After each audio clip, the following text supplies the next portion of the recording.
تعالیٰ عنہ کا ہے، جس کو واقعی افک کہا جاتا ہے۔ افک کہتے ہیں عربی میں جھوٹ کو۔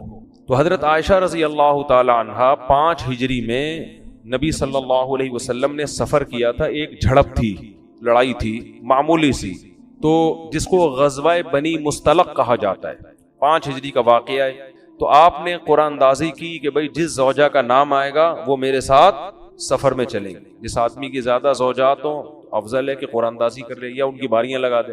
تو امی عائشہ کا نام آیا، حضرت عائشہ رضی اللہ تعالی عنہ آپ کے ساتھ سفر میں گئیں۔ واپسی پہ یہ قافلہ جب واپس آ رہا تھا تو قافلے نے پڑاؤ ڈالا۔ حضرت عائشہ رضی اللہ تعالی عنہ نے اپنی بہن سے، حضرت اسماء سے، ایک ہار ادھار لیا تھا پہننے کے لیے۔ تو حضرت عائشہ کہیں گئی ہیں قضائے حاجت کے لیے یا کسی کام سے، وہ ہار گر گیا۔ تو وہ تلاش کرنے میں ان کو دیر ہو گئی۔ تو پہلے اونٹ میں جیسے آج کل ڈولیاں ہوتی ہیں نا، اس طرح کی وہ ہودج ہوا کرتا تھا، اس میں خواتین بیٹھتی تھی پردے والی، اور لوگ اسے اٹھا کے جانور پہ رکھ کے چل جاتے۔ تو حضرت عائشہ رضی اللہ تعالی عنہ کا وزن بہت کم تھا، کم عمر تھی، تو صحابہ نے وہ اٹھا کے رکھا اور وہ سمجھے کہ وہ اسی کے اندر ہیں وہ، اور وہ نکل گئے آگے۔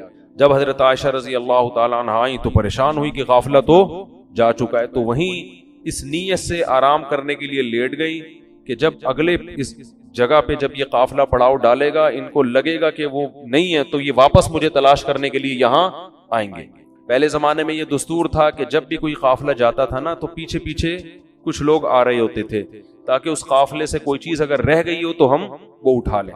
تو حضرت صفوان ابن معطل رضی اللہ تعالی عنہ پیچھے سے آ رہے تھے، ان کی امی عائشہ کے چہرے پہ نظر پڑی تو وہ فرماتے ہیں کہ جب تک پردے کی آیتیں نازل نہیں ہوئی تھیں، میں چونکہ حضرت عائشہ کو دیکھ چکا تھا تو اس لیے میں ان کو دیکھ کے پہچان گیا۔ اس سے بھی پتہ چلتا ہے کہ جب پردے کی آیتیں نازل ہوئی ہیں تو صحابیات نے اپنے چہرے کو، بولو بھائی، چھپا لیا۔ یہ خود پردے، چہرے کے پردے کی ایک بہت مضبوط دلیل ہے، دوسری طرف دلائل بھی ہیں۔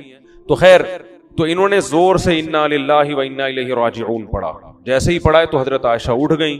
تو فرماتی ہیں اس وقت سے مدینہ داخل ہونے تک کوئی کلام انہوں نے مجھ سے نہیں کیا، بس وہ بیٹھی ہیں ہودج میں، اور حضرت صفوان ابن معطل یہ اونٹ پہ بیٹھی ہیں، حضرت صفوان ابن معطل ان کو لے کے چلے گئے، کوئی بات نہیں۔ تو جیسے ہی مدینہ میں داخل ہوئے نا تو یہ عبداللہ ابن ابی ابن سلول، یہ بہت بڑا منافق تھا، منفی پروپیگنڈے کا اس کو موقع چاہیے، ہر معاشرے میں ہوتے ہیں ایسے لوگ۔ تو اس نے جب دیکھا کہ امی عائشہ ان کے ساتھ آ رہی حضرت صفوان ابن معطل، تو اس نے معاذ اللہ نقل کفر، یہ پروپیگنڈا کرنا شروع کر دیا کہ اللہ معاف فرمائے، بولتے ہوئے بھی ڈر لگتا ہے کہ معاذ اللہ ان کے آپس میں معاذ اللہ نقل کفر، ناجائز تعلقات ہیں، زنا کی تہمت لگائی، اور اتنا پروپیگنڈا کیا اس نے، اتنا پروپیگنڈا کیا کہ 3 صحابہ وہ بھی اس کے پروپیگنڈے میں آ گئے، حالانکہ وہ بدر میں شریک ہوئے تھے، مخلص تھے۔ 2 صحابہ اور 1 صحابیہ۔ جو 2 صحابہ تھے، ایک تو حسان ابن ثابت، یہ بڑے مخلص صحابی تھے اور یہ نبی کی شان میں اکثر اشعار پڑھا کرتے تھے، اور دوسرے تھے مصطح ابن اثاثہ، یہ بھی غزوہ بدر میں شریک ہوئے ہیں، اور تیسری ایک خاتون تھی حمنہ بنت جہش۔ تو اتنا اس نے پروپیگنڈا کیا نا کہ یہ بھی اس میں مبتلا ہو گئے، حالانکہ یہ منافق نہیں تھے، وہ تو کمبخت تھا ہی، منافق مشہور تھا۔ حضرت عائشہ رضی اللہ تعالی عنہا سفر سے واپسی پہ بیمار تھیں، تھکاوٹ تھی، گھر سے نہیں نکلی۔ تو ایک دن وہ حضرت مصطح جو تھے نا، جو اس تہمت میں شریک تھے، ان کی والدہ کے ساتھ فرماتی ہیں کہ میں کہیں رات کو قضائے حاجت کے لیے دور گئی، تو جا رہی تھی تو کہیں پاؤں لگا ہوگا کہیں ٹھوکر، تو حضرت مصطح کی جو والدہ تھی انہوں نے اپنے بیٹے کے لیے بد دعا کی کہ وہ ہلاک ہو جائے۔ تو فرماتی ہیں کہ میں نے کہا کہ وہ بدری صحابی ہیں، کیوں ان کے لیے بد دعا کر رہی ہو؟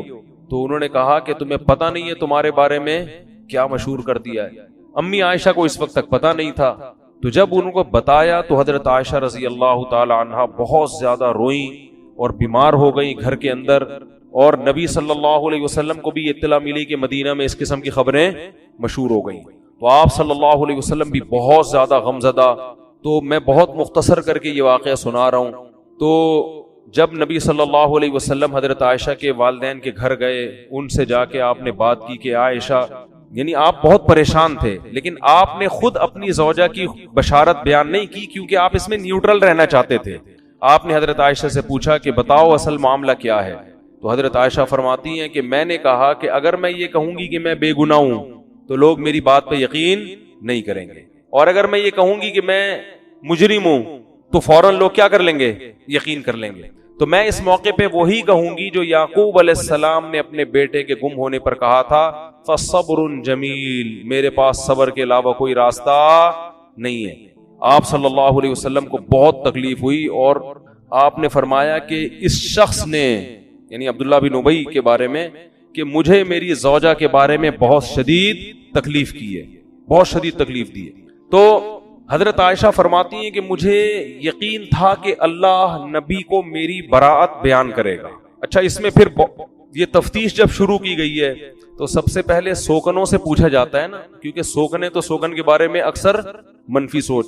تو جب امہات المومنین سے پوچھا گیا تو انہوں نے سختی سے انکار کیا، انہوں نے کہا کہ ہم نے عائشہ میں ایسی کوئی چیز نہیں پائی، سوکن ہونے کے باوجود انہوں نے گواہی دی۔ حضرت عائشہ کی خادمہ سے پوچھا گیا، انہوں نے کہا وہ تو اتنی غافل ہیں، لاؤبالی پن جو ہوتا ہے نا گھر میں، جو یعنی ایک بچپنا جو ہوتا ہے کہ بکری گھر میں گھس کے آٹا کھا کے چلی جاتی اور ان کو پتا نہیں چلتا، ان کو ان چیزوں سے کیا دلچسپی۔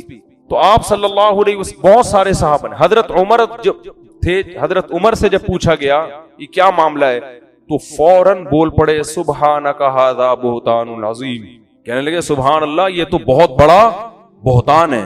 بہتان کہتے ہیں جو بالکل واضح جھوٹ ہوتا ہے نا، بہت بڑا، یہ تو بہت بڑا جھوٹ ہے، اس میں تفتیش کی کیا ضرورت ہے، یہ ہو ہی نہیں سکتا۔ تو نبی صلی اللہ علیہ وسلم جب بہت پریشان ہوئے، حضرت عائشہ کی بھی صبر کی انتہا ہو گئی، تو شدید سردی کا موسم تھا، آپ صلی اللہ علیہ وسلم کو شدید سردی میں پسینہ آنا شروع ہو گیا۔ صحابہ کرام سمجھ گئے کہ آپ پر وحی نازل ہو رہی۔ صحابہ تو وحی پہ یقین کرتے تھے نا، یہ اللہ کا، کیونکہ ایسی کیفیت ہو جاتی تھی۔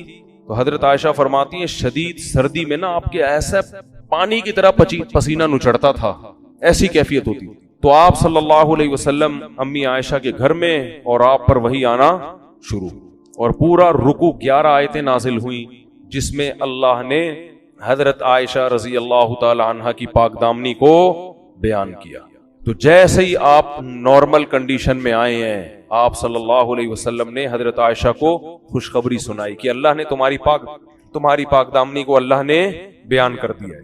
تو حضرت عائشہ کی والدہ کھڑی ہوئیں، انہوں نے فوراً فرمایا کہ اپنے شوہر کا شکریہ ادا کرو۔ امی عائشہ نے فرمایا نہیں، کیا فرمایا؟ فرمایا یہ پاک دامنی نبی نے بیان نہیں کی ہے، یہ کس نے بیان کی ہے؟ تو اللہ نے بیان، تو میں اللہ کا شکر ادا کروں گی۔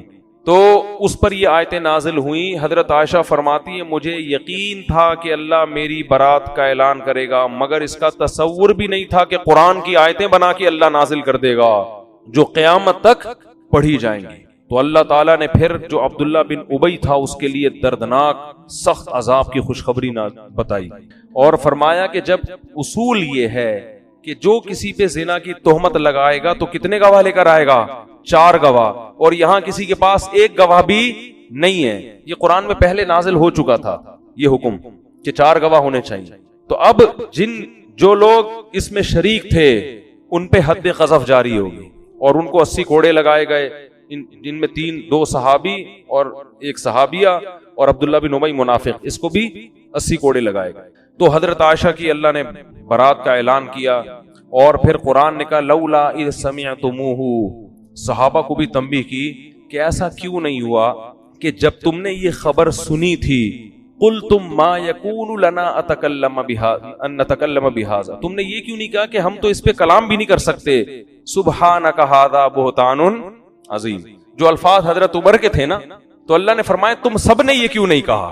تو یہ بھی حضرت عمر کی فضیلت ہے کہ جو الفاظ انہوں نے کہے تھے وہی آیتیں قرآن بن کے نازل ہوئے۔ حضرت عمر اس پہ فخر کیا کرتے تھے کہ اللہ نے میرے کلام کو قرآن کا حصہ بنایا، کہ تم سب نے وہ الفاظ کیوں نہیں کہے جو کس نے کہے تھے؟ حضرت عمر تو بہت غیرت والے تھے نا، ان میں تو یہ دائیں بائیں حساب کتاب تھا ہی نہیں، ٹھیک ہے نا۔ انہوں نے کہا یہ کیسے ہو سکتا ہے، یہ تو ممکن نہیں ہے، کیونکہ سب جانتے تھے پہلے زمانے، جیسے آج بھی گاؤں میں سب ایک دوسرے کو جانتے ہیں، تو پہلے تو صدیوں سے قبیلے ایک ساتھ رہتے، بالکل اس کی مثال ایسے جیسے حضرت مریم کے جب بغیر شوہر کے بچہ ہوا ہے تو بنی اسرائیل نے کیا کہا، اے مریم تجھے تو ہم بچپن سے جانتے ہیں، ما کان ابوکی امرأ سوء وما کانت امکی بغیہ، نہ تمہارا باپ برا آدمی اور نہ تمہاری ماں فاحشہ. تم تو پیغمبروں کے خاندان میں پیدا ہو کے تم نے یہ کیسے کر لیا؟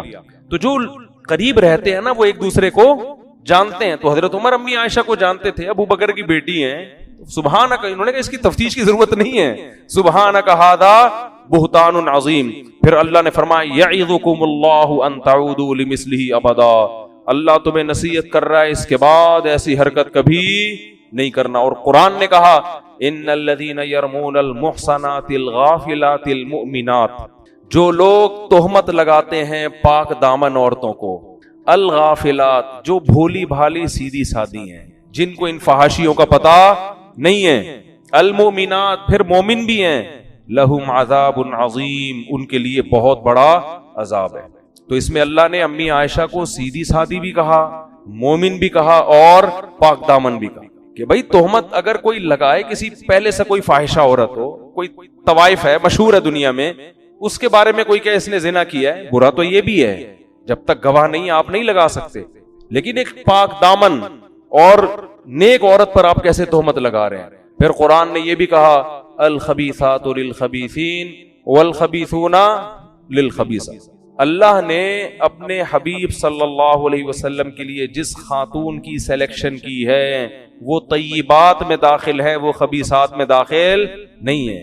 کیونکہ یہ تو اللہ کے حکم پہ آپ نے نکاح کیا تھا نا, خواب آیا تھا آپ صلی اللہ علیہ وسلم کو, تو اس میں بھی قرآن نے بتایا. اس لیے علماء کہتے ہیں اس پر پوری امت کا اجماع ہے کہ پیغمبر کی بیوی کافر تو ہو سکتی ہے, فاحشہ زانیہ نہیں ہو سکتی. لوط علیہ السلام کی بیوی کافر تھی, زانیہ نہیں تھی. نوح علیہ السلام کی بیوی کافر تھی, زانیہ نہیں تھی. پیغمبر کی نسب میں ایسا نہیں ہوتا. وجہ اس کی یہ ہے کہ کسی کی بیوی کا غیر مسلم ہونا اس مرد کے لیے بے عزتی کا سبب نہیں ہے. وہ آخرت میں اس کو غیر مسلم ہونے کی سزا ملے گی, مگر یہ مرد کے لیے بے عزتی کی بات بولو نا نہیں ہے. لیکن کسی کی بیوی کا زانیہ ہونا اس آدمی کے لیے بولو نا یار بہت ہی بری بات, اس سے وہ اس کا امیج ختم, برباد. اور پھر آگے نسب میں کیا ہے, کیا پتا چلے گا یہ بچے آپ ہی کے ہیں یا کہیں اور سے تو نہیں ڈاؤن لوڈ کروایا انہوں نے, کیا پتا چلے گا؟ نسب خراب. حدیث میں آتا ہے ولدت من نکاح لا من صفا, آدم سے لے کے آج تک میرے جتنی ہماری نسل پیدا ہوئی نکاح کے ذریعے ہوئی ہے, اس میں زنا نہیں ہوا. تو پیغمبروں کے لوط علیہ السلام کی جو بیوی تھی وہ زانیہ نہیں تھی, وہ لڑکوں کو وہ جو ہے نا لوگوں کو فتح بتاتی تھی لڑکوں کے بارے میں, خود زنا نہیں کیا اس نے کبھی. تو پیغمبر کی بیویوں کو اللہ اس برائی سے بچاتے ہیں. اور خود بھی اس سے ہمیں یہ بھی پتا چلتا ہے کہ دیکھو آپ کی جو بیوی ہے نا عمل میں کو کمزور ہو, یہ چیز قابل برداشت ہے. کردار کی اگر گڑبڑ ہے تو یہ غیرت مند آدمی کے لیے قابل برداشت. ابے بولنے میں گورنمنٹ نے پابندی لگائی ہے, اس میں کیا شرمانا؟ دیکھو کوئی کہے کہ دیکھو اس کی بیوی عیسائی ہے, آپ نے کہیں اہل کتاب سے شادی کر لی, لوگ کہیں گے بھئی اس نے گوری سے شادی کی ہے, اس کی بیوی کیا ہے, عیسائی ہے. تو تھوڑا سا ہوتا ہے یار مسلمان سے کرتے تو زیادہ اچھا. لیکن کوئی کہہ رہا ہے اس کی بیوی مسلمان ہے لیکن تعلقات اس کے بہت وسیع ہیں, اس کے تعلقات بہت وسیع, لیکن ہے کلمہ توحید پرست. تو اگرچہ کفر بڑا جرم ہے لیکن آخرت کے لحاظ سے, سمجھ رہے ہو, لیکن دنیا میں ذلت ذلیل ہونے کے لحاظ سے دنیا میں فحاشی یہ زیادہ بڑا جرم ہے ذلت کے لحاظ سے دیکھا جائے. تو اس لیے پاک دامن عورتوں سے شادی کیا کرو. بھی وہی ابھی کیا پھر میں کس سے سناؤں آپ کو, وہ ایک آدمی کی شادی ہوئی نا تو بیوی سے کہتا ہے آج سے تم میری کائنات, تم ہی میری مسرت, تم ہی میری فرحت. وہ تو بیچارہ ڈائلاگ بول رہا تھا, فرحت یعنی خوشی, مسرت بھی خوشی اور کائنات بھی, وہ سمجھی اپنی گرل فرینڈ کے نام بتا رہے ہیں. کہتے ہیں آج سے تم میری کائنات, میری فرحت بھی تم, میری مسرت بھی تم. کہتی ہے ٹھیک ہے, ستار بھی پھر آج سے تم ہی ہو, غفار بھی تم اور وسیم بھی تم ہی. جب تم نے فرحت مسرت اور کائنات سے تعلق ختم کر دیا تو اب میرا بھی وسیم سے کوئی تعلق نہیں رہے, میں بھی اس کے نمبر ڈیلیٹ کر رہی ہوں. اب بتاؤ آگے زندگی چلے گی؟ تو کردار کا ایک نمبر ہونا عورت میں یہ بہت بڑی خوبی ہے کہ اپنے شوہر سے وفا کرتی ہے. حضرت حکیم الامہ مولانا اشرف علی تھانوی رحمہ اللہ تعالی ہندوستان یعنی بر صغیر کے بارے میں فرمایا کرتے تھے, فرمایا بر صغیر کی اس وقت تو بہت تھا, یہ بر صغیر کی عورت میں ایک خوبی ایسی ہے کہ اس خوبی کی وجہ سے اس کی ہر خامی برداشت کی جائے گی کہ یہ اپنے شوہروں سے وفادار ہوتی ہیں. یورپ میں آپ شادی کرو نا بھائی, کچھ پتہ نہیں ہوتا کہ یہ جو منہ سے کہہ رہی ہو صرف تم, ہمارے ہاں بھی رکشے کے پیچھے لکھا ہوتا ہے صرف تم, تو یہ سچی مچی کا لکھا ہے یا ویسے ہی بیوقوف بنانے کے لیے لکھا؟ تو وفا بہت بڑی نعمت ہے, بہت بڑی دولت ہے. تو اللہ نے امی عائشہ رضی اللہ تعالی عنہا کی برات کو نازل کیا, اور اس واقعے میں بہت سارے اسباق ہیں. ایک سبق ہمیں یہ ملتا ہے, بھائی نیک اور پاک دامن لوگوں پر بھی تہمتیں لگ سکتی, اور ہر ایک کی پاک دامنی اللہ آسمان سے نہیں اتارتا. تو جیلیسی حسد جہاں بھی ہوگا نا, منافق کو تو حسد ہوتا تھا نا کہ یہ تو ترقی کرتے چلے جا رہے ہیں, تو کوئی موقع ہاتھ سے جانے نہیں دیتے. حضرت مریم بھی کتنی پاک دامن نے, تہمت ان پہ بھی لگی, حالانکہ حضرت عیسیٰ ماں کی گود میں گواہی دے رہے ہیں کہ میری ماں پاک دامن ہے.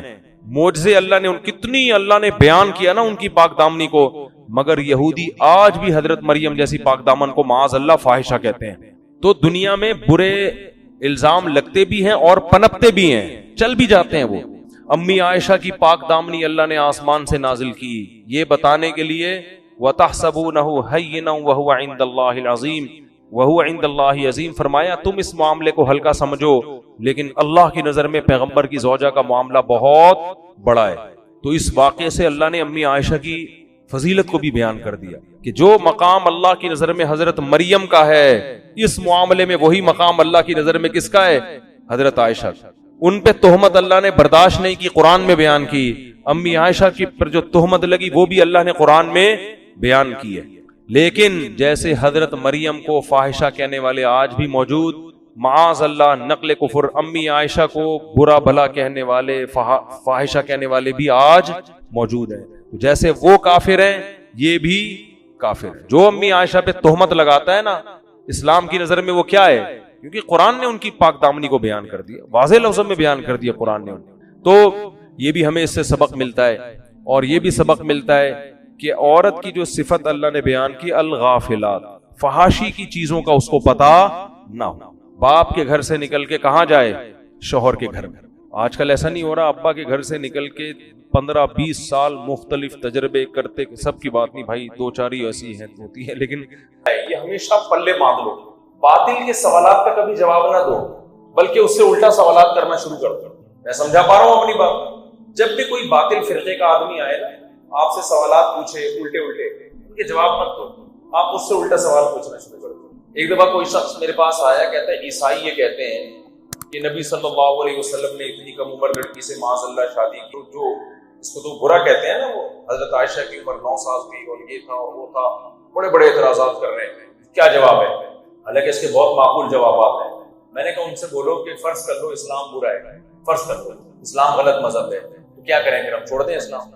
صحیح کیا ہے وہ بتا دو, ہم ادھر چلے جائیں گے. کیا کیا وہ کہے گا ہاں اسلام غلط ہے, عیسائیت میں آ جاؤ. تو آپ کہیں کہ اسلام پہ ایک اعتراض ہو رہا ہے تو عیسائیت پہ 100 اعتراضات ہو رہے ہیں, میرے سے اعتراضات کا جواب دے دو تو میں کیا کر لوں گا, اسلام چھوڑ دوں گا. بھائی دیکھو اس کی مثال ایسے ہے, آپ روٹی کھا رہے ہو, ڈاکٹر نے کہا یہ روٹی صحت کے لیے نقصان دہ ہے, آپ نے کہا ٹھیک ہے بتاؤ پھر کیا کھاؤں, کہ کچھ بھی نہیں کھاؤں. آپ بولو بھائی یہ تو مر جاؤں گا.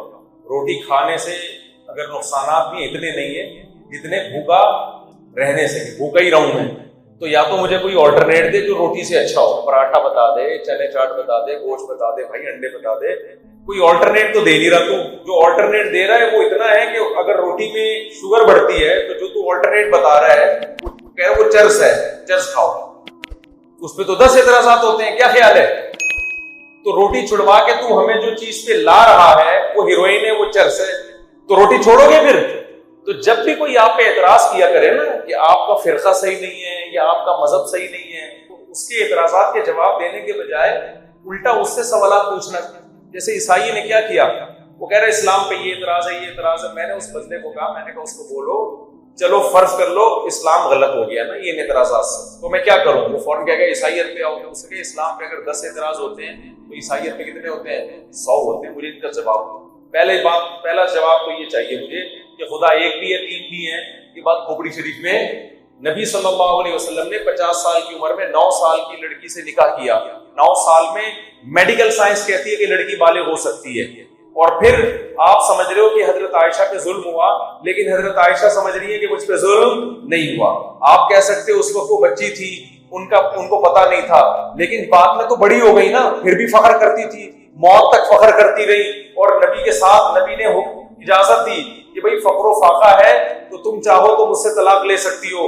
انہوں نے کہا آپ کے بارے میں طلاق کا مشورہ بھی نہیں مانگوں گی کسی سے، وہ خوش ہیں، ان کو کوئی اعتراض نہیں ہے، تمہیں اعتراض ہو رہا ہے۔ ہم تو اس کو نبی کا معجزہ سمجھتے ہیں کہ 50 سال کی عمر میں ایک 9 سال کی لڑکی سے ایسا نباہ کیا ہے کہ ایج ڈفرنس کے باوجود ان کے مینٹل لیول پہ آ کے ان کے ساتھ نباہ کیا، تو یہ تو پیغمبر کے صاحب کمال ہونے کی دلیل ہے۔ پیغمبر کے پیغمبر آج کوئی کر کے دکھائیے، 4 دن میں لڑکی طلاق لے کے بھاگ جائے گی، جبکہ غربت کا یہ عالم ہو کہ گھر میں 40 دن روٹی نہیں مل رہی۔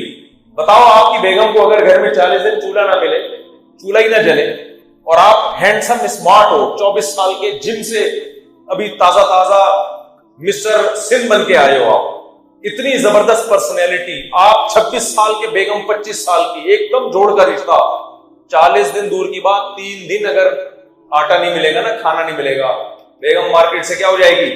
شارٹ، بولے گی اپنے ڈولے شولے اپنے پاس رکھ۔ کیوں؟ آپ کی شخصیت اس کو اتنی متاثر نہیں کر رہی ہے کہ وہ اس غربت میں بھی آپ کے ساتھ گزارا کرے۔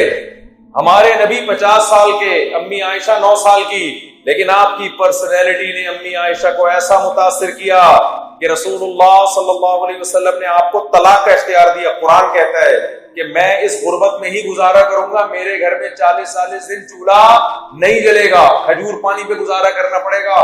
تو عائشہ تمہیں طلاق چاہیے تو لے لو، اور جلد بازی مت کرو، میں نے جو تمہیں آپشن دیا ہے تھوڑا مشورہ کر لو۔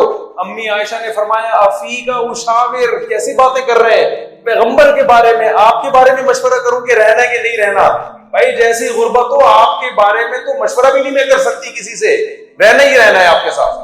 اس پہ غیر مسلم کو اعتراض ہو رہا ہے کہ یہ بے جوڑ کی شادی ہوئی ہے، تو ہم یہی جواب دیں گے بھائی اگر تمہیں اس اعتراض کا جواب نہیں آ رہا، ہم کریں کیا؟ اسلام کو چھوڑ دیں، تو کوئی اسلام جیسا دوسرا مذہب بتاؤ تو صحیح ہمیں میں تو تم اسلام چھڑوا کے اگر عیسائیت پہ لے کے آتے ہو تو عیسائیت کے تو بیس میں ہی بہت ساری چیزیں ہیں بھائی۔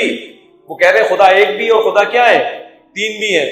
یہ زیادہ بڑا اعتراض ہے میرے بھائی، جو 9 سال کی عمر میں اپنی عائشہ سے شادی ہو گئی، اس سے بڑا اعتراض کیا ہے کہ ایک خدا کس عیسیٰ کو پکارے، مریم کو پکارے یا اللہ کو پکارے؟ نہیں آئی بات میرا خیال ہے سمجھ میں۔ اسی طرح جو لبرل لوگ ہوتے ہیں نا، اسلام پہ اعتراضات کر رہے ہوتے ہیں کہ اسلام میں یہ ہے، اسلام میں یہ ہے، اسلام میں زانی کی سزا رجم ہے، اسلام میں عورت کو ماتحت بنایا گیا ہے، یہ ویمن رائٹس کے خلاف ہے۔ اس کو بولو چلو اسلام غلط ہو گیا، فرض کر لو معاذ اللہ، تو کیا کریں؟ اسلام چھوڑ دیں؟ کیا کریں بھائی؟ اسلام کہیں گے چھوڑ دیں، اس سے تو پھر تو صحیح اور غلط میں تمیز کرنا قیامت تک کے لیے کیا ہو جائے گا؟ بولو ناممکن۔ پھر تو کلچر کو فالو کرنا پڑے گا، کلچر جسے صحیح کہتا ہے وہ صحیح ہے، کلچر جسے غلط کہتا ہے وہ کیا ہے؟ ہمارے ایک جاننے والے تھے بڑے لبرل قسم کے، صبح شام مولاناؤں کو برا کہنا ان کا کام تھا، مولوی ایسے، مولوی ہر وقت نا بعض لوگوں کو کچھ ہو جاتا ہے، اللہ معاف فرمائے۔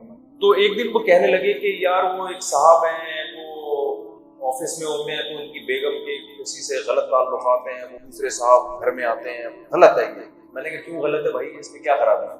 میں تو اس لیے غلط کہوں گا کہ مذہب نے کیا کہا ہے، اس کو غلط کہا ہے نا، آپ تو مانتے ہی نہیں مذہب کو۔ میں نے کہا کیوں غلط ہے؟ دیکھیے ایکچولی یہ کس سوسائٹی میں غلط ہے تو ایکچولی کیا ہونی چاہیے، تو پھر انگلش بہت مار رہے ہوتے ہیں کہ دیکھیں ہماری سوسائٹی اس کو برا سمجھتی ہے لہذا یہ نہیں ہونا چاہیے۔ ایک میرڈ لڑکی ہے، اس کا شوہر گھر سے باہر ہے، کسی سے ناجائز تعلقات اس نے رکھے۔ میں نے کہا ناجائز، ہم تو ناجائز کہتے ہیں لیکن کیوں کہتے ہیں بھائی؟ اللہ نے کہا یہ حرام ہے، لیکن آپ کیوں ناجائز کہہ رہے ہیں؟ سوسائٹی اس کو، ہماری سوسائٹی اس کو برا سمجھتی ہے۔ میں نے کہا اس کا مطلب سوسائٹی جس کام کو برا سمجھے وہ برا ہے، سوسائٹی جس کو اچھا سمجھے وہ کیا ہے؟ اچھا ہے۔ میں نے کہا لوط علیہ السلام کی جو قوم تھی نا، ان کی سوسائٹی لڑکوں سے بدفعلی کو بالکل بھی برا نہیں سمجھتی، اس کا مطلب وہ ٹھیک ہے۔ اب چپ بیٹھے، ہماری سوسائٹی تو اللہ کا شکر ہے اب تک برا سمجھتی ہے، لیکن لوط علیہ السلام کی قوم کی سوسائٹی برا نہیں سمجھتی تھی۔ تبھی تو لوط علیہ السلام نے جب اپنی قوم سے کہا نا برا عمل چھوڑ دو، انہوں نے کہا بھائی ہم تو کرتے ہیں، آپ بہت پاکیزہ ہو تو آپ علاقہ چھوڑ دو، آپ کیا کرو؟ آپ علاقہ چھوڑ دو، آپ نکل جاؤ اس قوم سے۔ تو ان بیچاروں کے پاس کوئی کرائیٹیریا ہی نہیں ہے، معیار ہی نہیں ہے۔ انگریزوں کی سوسائٹی میں بھی یہ برا ہے کہ میرڈ لڑکی کی کسی سے غلط تعلقات ہو، اتنا برا نہیں ہے جتنا ہمارے یہاں ہے۔ ان کے یہاں تھوڑا سا 50-60 روپے جرمانہ ہوتا ہے اس پہ۔ میں نے جب برٹش لا پڑھا نا، جو برطانیہ کا لا تھا پاکستان میں سر پکڑ کے بیٹھ گیا بھائی یہ کس قسم کا لا ہے بھائی؟ اس میں یہ ہے کہ اگر کوئی شادی شدہ عورت کسی مرد کے ساتھ زنا کرتی ہے تو اس مرد پہ جرمانہ آئے گا، شوہر کو دے گا۔ بتاؤ یار یہ کوئی جرمانہ دے گا وہ، اور وہ جرمانہ لے لے گا. اب بتاؤ یہ عجیب بات ہے یا نہیں ہے؟ ابے بھائی جرمانہ وہ ابھی نہیں سمجھ میں آیا آپ لوگ کے نا. ایک لطیفہ سناتا ہوں، اس سے سمجھ میں آیا کیا میں کہنا چاہتا ہوں. ایک آدمی نے بتایا کہ بڑا لبرل قسم کے لوگ تھے، نام نہاد لبرل ہوتے ہیں یہ لوگ، اصل میں لبرل نہیں ہوتے، ایک نام نہاد لبرل تھا. غیرت بالکل ختم ہو گئی. تو کسی نے بولا کہ بھائی دیکھو تم لوگ کے بارے میں ہم نے سنا ہے کہ تم لوگوں میں غیرت ویرت نہیں ہوتی. اس نے کہا نہیں ہمارے یہاں بڑی غیرت ہوتی ہے بھائی. میں کہا اچھا کوئی اپنی غیرت کا واقعہ سناؤ. کہتا میں نے ایک دن اپنی بیٹی کو پارک میں کسی غیر مرد کے ساتھ دیکھا تو مجھے بڑی غیرت ہے. کیا غیرت ہے؟ میں نے کہا بیٹا اس دفعہ تو دوبارہ نظر آئی نا میری بچی کسی کے ساتھ میں نہیں چھوڑ رہا ہوں. اس دفعہ تو برداشت کر لیا میں نے، دوبارہ نظر آئی تو میں برداشت نہیں کروں گا. میری غیرت تھی. اس نے کہا یار یہ کس قسم کی غیرت ہے؟ اس نے کہا میں نے کہا نا ایک دفعہ تو دیکھ لیا، دوبارہ میں برداشت نہیں کروں گا. کہہ رہا پھر میں نے دوبارہ دیکھا اسے. اب یہ جوش میں آ گیا. اس نے کہا یار پھر تم نے کیا کیا؟ میں نے کہا بیٹا اس دفعہ تو دیکھ لیا میں، دوبارہ میں اس دفعہ برداشت کر رہا ہوں. تیسری دفعہ اگر کسی غیر مرد کے ساتھ نظر آئی نا میں برداشت نہیں کروں. کہہ رہے ہوتے ہوتے ایک دن میں نے اپنے گھر پہ دیکھا صوفے پہ دونوں بیٹھے ہوئے قابل اعتراض حالت میں. تو کہہ رہے پھر تو تیرے بھائی کو غصہ آیا. اب اس نے کہا کہ اب تو اللہ خیر کرے، پتہ نہیں سر پھوڑ دیا کیا کر لے گا یہ. کہہ رہے میں نے وہ صوفہ ہی گھر سے نکال دیا. غیرت میں اور غصے میں نے کیا کیا؟ صوفہ ہی گھر سے. آئندہ نہیں بیٹھنے دوں گا یہاں پہ. آپ تو اس واقعے پہ ہنس رہے ہو، لیکن اس سے اتنا تو پتہ چلتا ہے کہ بعض لوگوں کا غیرت کا معیار یہ بھی ہوتا ہے. تو جو لوگ مذہب کو نہیں مانتے نا ان کے یہاں غیرت کا معیار کیا ہے کہ اگر خدا نخواستہ کسی عورت نے میرڈ نے کسی غیر مرد سے تعلق قائم کر لیا تو قانون کیا ہے؟ وہ غیر مرد اس کے شوہر کو کیا دے گا؟ 50 روپے دے گا. یہ کتنی بدتمیزی کی بات ہے جو تم نے یہ کیا. تو کلچر کیا ہے بھائی؟ کلچر تو نا غیرت کے معیار متعین کر رہا ہے، بے غیرتی کو غیرت کہہ رہا ہے، غیرت کو بے غیرتی کہہ رہا ہے. اور مسلمان کو اگر اس پہ غصہ آئے وہ سمجھتا ہے کہ نہیں بھائی بیگم گھر کی چار دیواری میں ہونی چاہیے، جس سے شادی ہوئی ہے اسی سے ہو اس کا تعلق. اس کو وہ غیرت لیس معاشرہ کیا کہہ رہا ہے کہ عورتوں کو غلام بنایا ہوا ہے، گھر کی چار دیواری میں بند کیا ہوا ہے. تو سوسائٹی گائیڈ نہیں کر سکتی آپ کو. مجھے بتاؤ سوسائٹی میں جہیز لینا برا عمل ہے یا اچھا عمل ہے؟ اچھا عمل ہے. تقریریں تو بہت ہوتی ہیں سوسائٹی میں، جہیز برا سارے لیتے ہیں، تبھی تو دے رہے ہیں کہ برا نہیں سمجھا جاتا اس کو. تو اگر کوئی لبرل آدمی اسلام پہ اعتراض کرتا ہے کہ اسلام میں یہ سختی، اسلام میں یہ سختی، آپ اس کے اعتراضات کا جواب نہ دیں. آپ بولیں پھر میں اسلام چھوڑ دوں، تو پھر بھائی ہمیں تو اندھیرا ہے آگے، اندھیرا ہی اندھیرا. ہمیں تو ایک چیز کے بارے میں ہم یہ نہیں فیصلہ کر سکتے کہ یہ اچھی ہے یا بری ہے. ہمیں پاس تو معیار ہی ختم ہو جائے گا. میں سمجھا پا رہا ہوں اپنی بات یا نہیں سمجھ میں آ رہی آپ لوگوں کے؟ تو میرے بھائی میرے اور آپ کے پاس نا اسلام کے علاوہ کوئی آپشن زندگی گزارنے کے لیے ہے ہی نہیں، ورنہ انسان میں اور درندوں میں فرق ختم ہو جائے گا. پتہ ہی نہیں چلے گا یہ انسان کا بچہ ہے بھی کہ نہیں ہے. ہر چیز میں عقل استعمال کرنی پڑے گی. کبھی سوسائٹی کو اپنا باپ بناؤ گے، کبھی کلچر کو اپنا باپ بناؤ گے، کبھی بھی سیدھے راستے پہ نہیں چل سکتے. تو اسلام کے علاوہ میرے اور آپ کے پاس کوئی آپشن نہیں ہے. اگر اسلام کی کوئی بات سمجھ میں نہیں آ رہی، اسلام کو غلط قرار دینے کے بجائے یہ آسان ہے کہ آپ بولو بھائی میں عقل کل نہیں ہوں، ساری چیزیں میری سمجھ میں آنا ضروری نہیں ہے. دنیا میں سب سے بڑا بے وقوف وہ ہے جو ہر چیز میں اپنے آپ کو عقل کل سمجھے. ایک ملفوظ یاد کر لو، جس کو سب پتا ہے نا اس کا مطلب اس کو کچھ بھی پتا نہیں. پاکستان میں ہر شخص ہر فیلڈ میں اسپیشلسٹ ہے. ہر شخص کیا ہے؟ ہر فیلڈ میں کیا ہے؟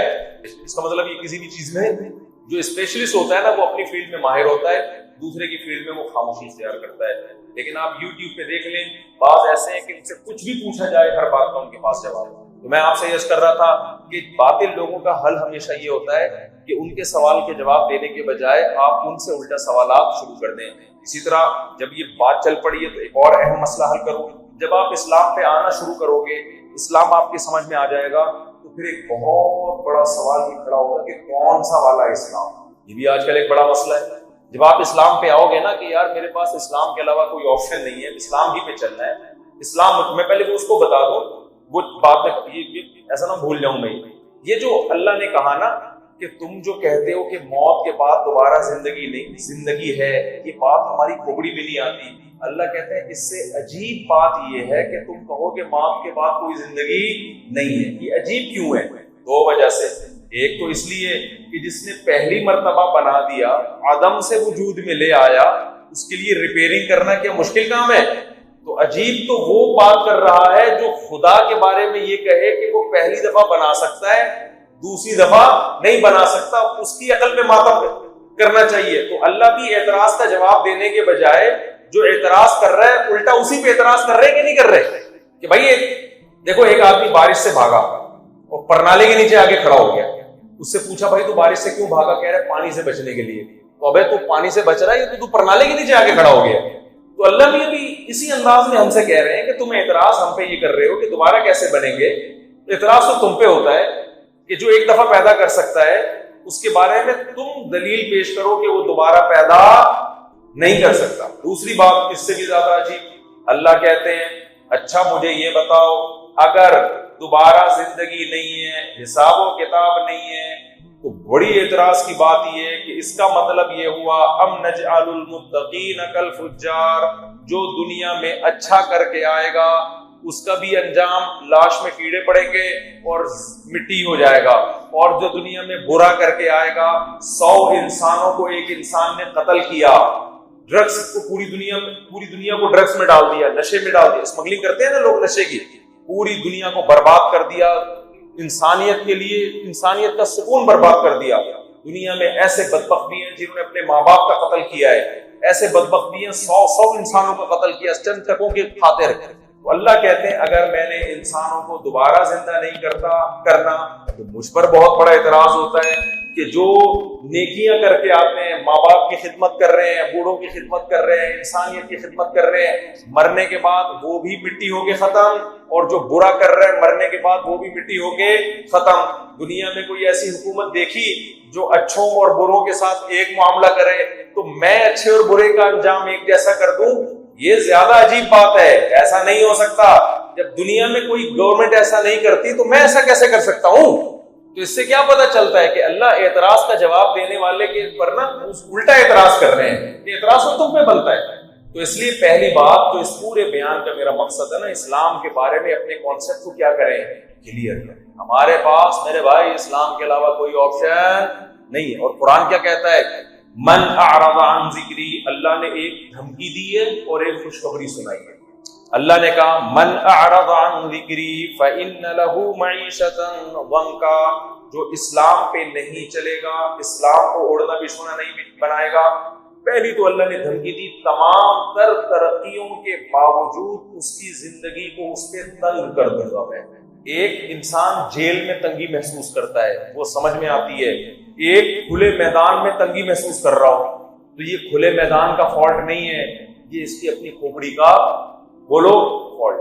اللہ کہتے ہیں جو اسلام کو فالو نہیں کرے گا نا، سکون کے تمام تر اسباب ہوں گے، اس کے باوجود اس کی کھوپڑی میں سکون نام کی چیز بولو نہیں ہو۔ آج یہ دنیا میں نظر آ رہا ہے۔ اللہ کہتے ہیں نہیں، اس کو سکون نہیں مل سکتا۔ کیوں؟ اس کی ایک سائنٹیفک لاجک بھی ہے۔ بتاؤ نیچر پہ چلنے میں سکون ہے یا نیچر سے بغاوت میں سکون ہے؟ شیر کی نیچر کیا ہے؟ غاروں میں رہنا۔ آپ نے کیا کیا؟ آپ نے کہا بے وقوف، غاروں میں رہ رہا ہے، پہاڑوں میں رہ رہا ہے، گھر میں صوفے میں ایئر کنڈیشن چلا کے بٹھا دیا اور گولے گنڈے رکھ دیے اس کے سامنے، آپ نے خوبصورت رسگلے رکھ دیے، کباب رکھ دیے کہ گوشت کھاتا ہے، تھوڑے دنوں بعد ڈپریشن سے مرے گا کہ نہیں مرے گا؟ بولو نا کیا ہو گیا؟ اس لیے کہ آپ نے اس کو اس کی نیچرل لائف سے دور کر دیا۔ اللہ کا قرآن میں یہ دعویٰ ہے کہ انسان کی جو نیچر ہے اس کو اسلام کہا جاتا ہے، جو اسلام سے ہٹے گا وہ اپنی نیچر سے ہٹ جائے گا۔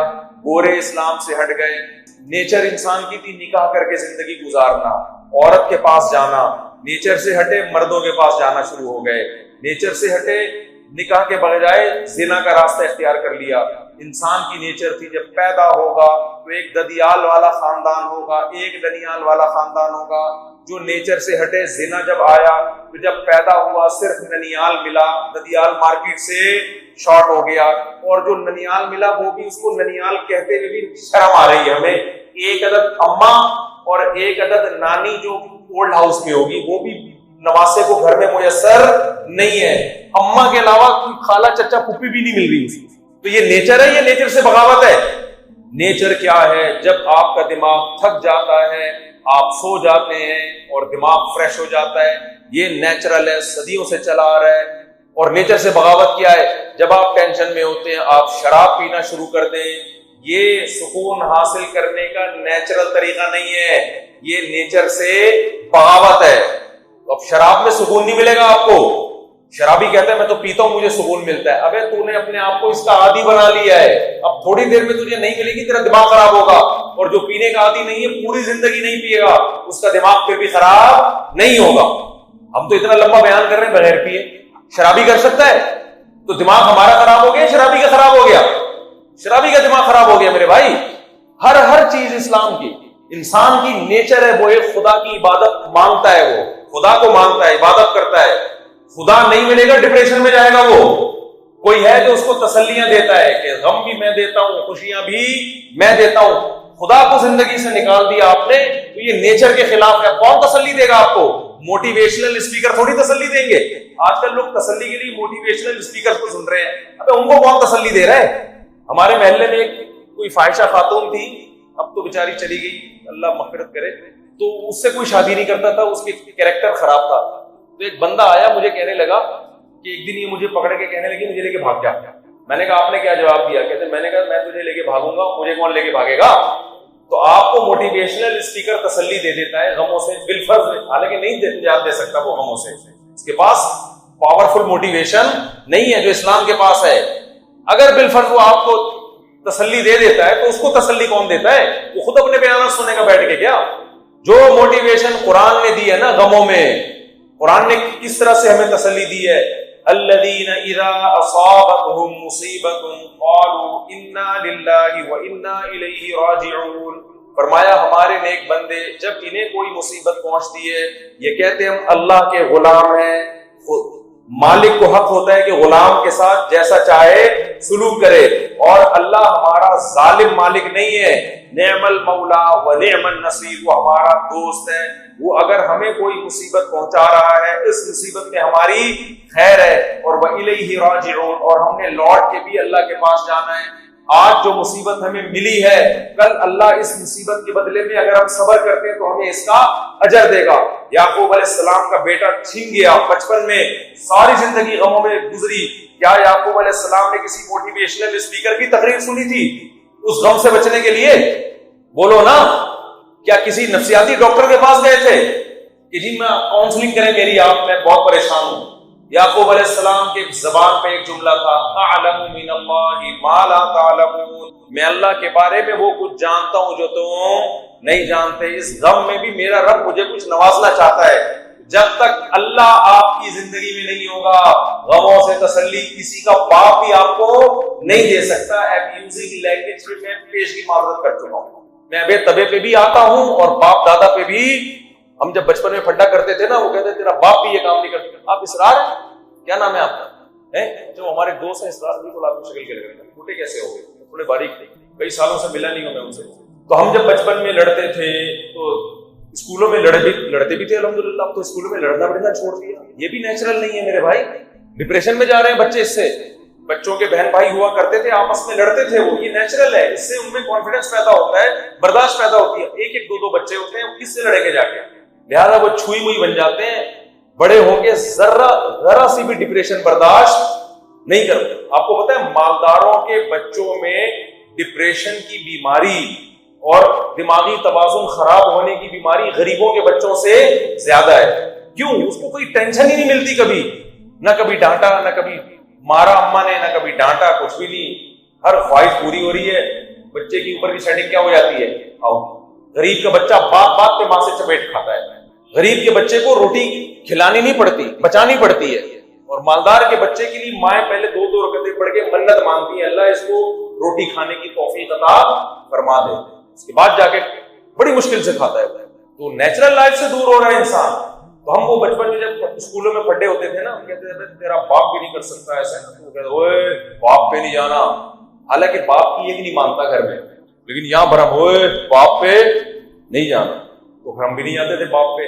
اب جا رہے ہیں اتنے عرصے کے بعد جا رہے ہیں. کوئی دھمکی نہیں دے گا نا ہمیں. تو میں آپ سے کہہ رہا ہوں کہ جو موٹیویشنل اسپیکرز جو مذہب کو نہیں مانتے، مذہب کو مانتے ہیں ان کی بات الگ ہے، ان کے پاس آپ کے غموں کا علاج نہیں ہے. انسان کو غموں میں تسلی وہ ذات دے سکتی ہے جو غم دور کرنے میں اسباب کی محتاج نہیں. کیونکہ جتنے بھی لوگ ہیں وہ اسباب کے محتاج ہیں. جب اسباب نہیں ہوں گے تو ٹینشن ہی ہوگی نا. سائنس تھوڑی وہاں گائیڈ کرے گی. سائنس تو یہ کہے گی بھائی ابا ابھی بیمار ہیں اور بے روزگاری ہے اور مہنگائی ہے, تو مہنگائی میں تو یہی ہوگا, تمہاری تنخواہ 20,000 ہے تو تمہیں اب نہیں ملے گا, کھانا بھی نہیں ملے گا, پینا نہیں ملے گا, اور مفتی صاحب کے 4 شادیوں کے بیعات تم سن رہے ہو, بیوقوفوں والے کام کر رہے ہو, اس مہنگائی میں لوگ ایک نہیں 4 کی باتیں کر رہے ہو. یہ سن کے آدمی کس میں جائے گا؟ ڈپریشن. مذہب کیا کہے گا؟ اللہ یبسط الرزق لمن یشاء ویقدر. اللہ جس کے لیے چاہتا ہے رزق کے دروازے کھول دیتا ہے, جس کے لیے چاہتا ہے رزق کے دروازے بند کر دیتا ہے. ومن یتق اللہ, جو اللہ سے ڈرتا ہے, یکفر عنہ سیئاتہ.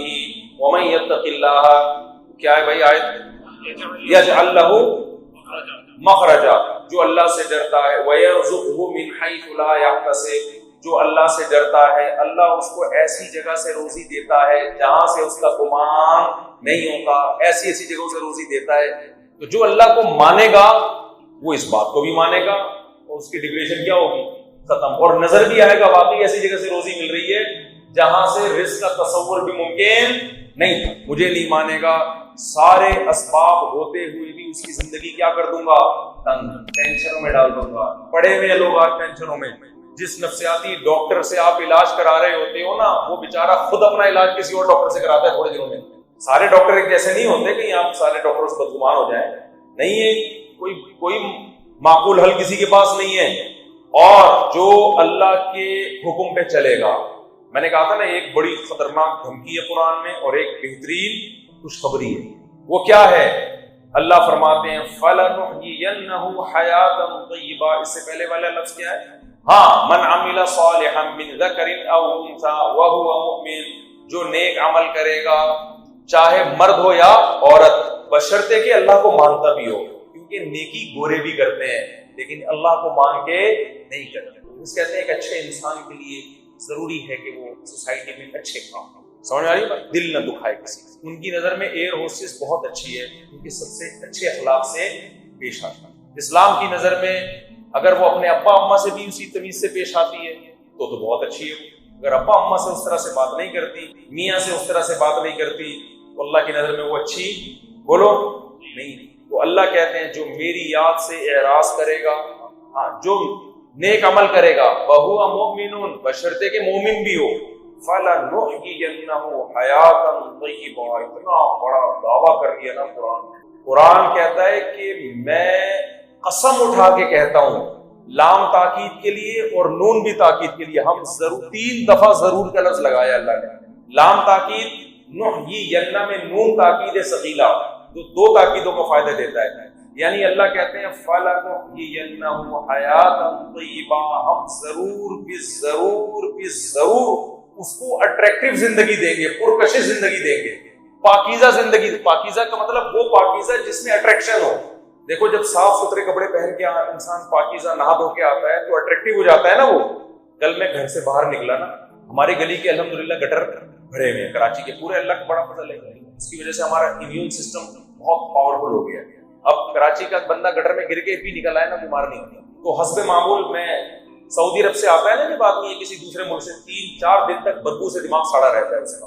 لیکن یہ سوچ کے تسلی ہوتی ہے کہ پہلے بھی کئی دفعہ باہر بیرون ملک سے آئے تھے, 5-6 دن میں الحمدللہ بدبو ختم ہو گئی. بدبو نہیں ختم ہو رہی تھی, ہم آتی ہوتی. ایک خاتون کی شادی ہوئی, بھنگیوں میں گئی وہ شادی ہو کے نا, تو جب گئی ہے تو ساس سے کہتی ہے 1 ہفتے بعد کہ دیکھ میں جب سے تیرے گھر میں آئی ہوں نا, پہلے بدبو تھی, میرے آنے سے وہ بدبو ختم ہو گئی. ساس نے کہا کب بخت تیرے آنے سے بدبو ختم نہیں ہوئی ہے, تو بدبو کی عادی ہو گئی ہے.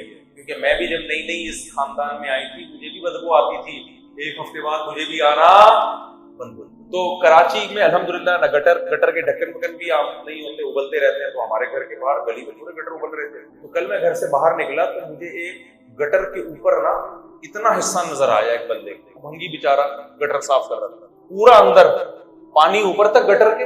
وہ بندہ کیا ہے, صرف ناک اس کی باہر ہے, پورا کیا ہے بیچارہ صاف کر رہا ہے گٹر. ایک دم میں دیکھ کے ڈر گیا کہ سر, آنکھ اور ناک باہر ہے, پورا بندہ کیا ہے وہ بیچارہ صفائی کر رہا ہے. تو میں نے کہا یار میں کوئی ولاگ بنا دوں، لیکن مجھے پھر اچھا نہیں لگا کہ یار یہ بیچارہ بولے وہ بات میں پتہ نہیں کس پہ بتا رہا تھا، یہ واقعہ کس بات پہ سنا رہا تھا۔